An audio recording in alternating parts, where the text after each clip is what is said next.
सर्वप्रथम मी याबाबत असं सांगू इच्छितो की गावभेट बाबत आम्हाला सन्माननीय महसूल मंत्री महोदय आणि आपले जे पालकमंत्री आहेत अमरावती माननीय बावनकुळे साहेब यांनी गावभेटीचं आम्हाला आयोजन करण्याचं सांगितलं होतं. गावभेटी आपण करतच होतो, पण यावेळेस आम्ही असं म्हणजे त्याचं पुढचं पाऊल एक टाकण्याचं ठरवलं की आपण एक मुक्काम करूयात गावात. म्हणजे गावात जायचं, रात्री तिथे मुक्काम करायचा.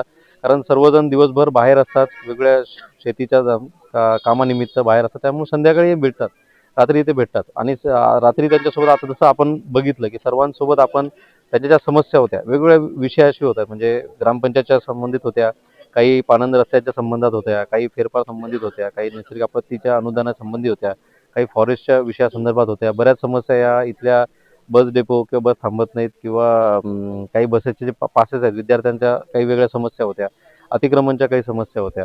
असे वेगवेगळे विषय आपण इथे किंवा पारधी समाजाचे जे आपले बांधव आहेत त्यांच्या घरकुलचे एक विषय होते. अशा असंख्य विषय आपण आज हाताळले गेले.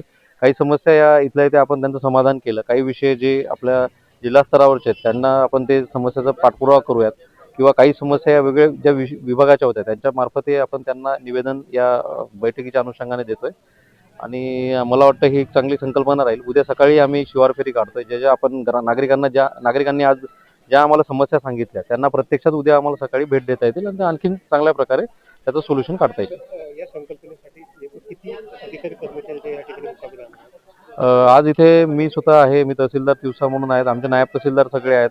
आज इथे आपले उपविभागीय अधिकारी सरही होते, दराटे साहेबही होते, तालुका कृषी अधिकारी होते, BDO साहेब स्वतः होते, PI साहेब स्वतः होते व फॉरेस्टचे विविध अधिकारी होते, ग्रामपंचायतचे सर्व अधिकारी आहेत, आमचे तलाठी आहे, मंडळ अधिकारी आहेत व PWD इंजिनियरही होते इथे, आरोग्याचे जे मेडिकल ऑफिसर आहेत तेही इथे आहेत. त्याच्यामुळे आज बऱ्यापैकी सगळेजण मुक्काम करतील अशी अपेक्षा आहे आणि आम्ही तर इथे थांबतोय. सकाळी आम्ही 7 वाजता उठून सर्व गावकऱ्यांसोबत प्रभात फेरी काढतोय.